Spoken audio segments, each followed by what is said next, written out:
Governor Janet Mills has vetoed two bills today, removing their ability now to become laws. The first concerns building large-scale AI data centers in Maine. The bill proposes a temporary pause on new developments. Mills says she would have signed the legislation if it made an exception for a project in the works already at the former Androscoggin Mill in Jay.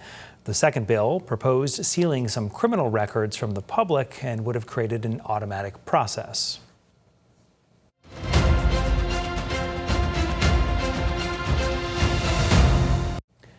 We are now less than 50 days away from the June primary. Candidates are gearing up to get your vote.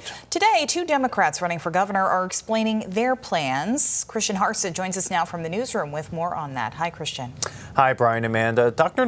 Shah and Secretary of State Shah and Bellows are two of the five Democrats running for the primary spot in the governor's race. Today, Shah held an event in Yarmouth talking about his vision for helping small businesses thrive, and Bellows was in Augusta detailing her plans to improve education and childcare in Maine. Secretary of State Shah and Bellows and Dr.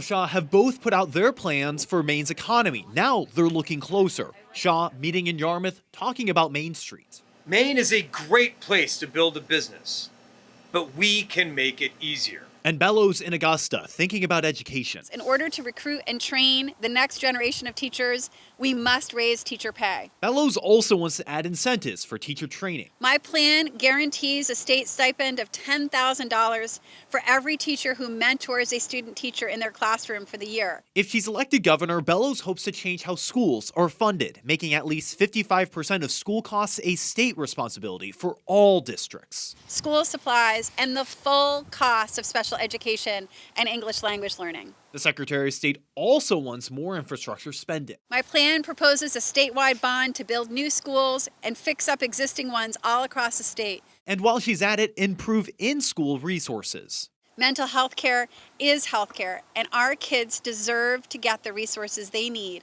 to be successful.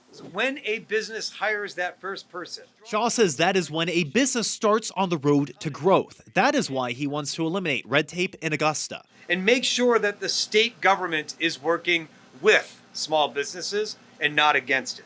To do this, Shah says his administration would create a one-stop shop for fledgling businesses. Entrepreneurs would just have to submit their information to one portal, and then the state government could take that data on its side and make sure it gets to the right place. And make it easier to pass businesses from one generation to the next. We can keep Main Street strong and keep jobs in our communities.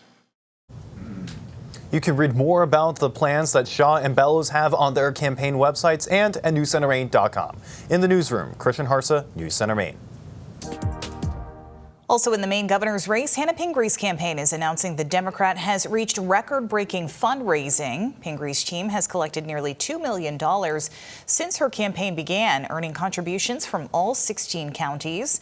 Pingree's team says it will launch a full finance report with the Maine Ethics Commission by April 28th. The primary election, by the way, is June 9th.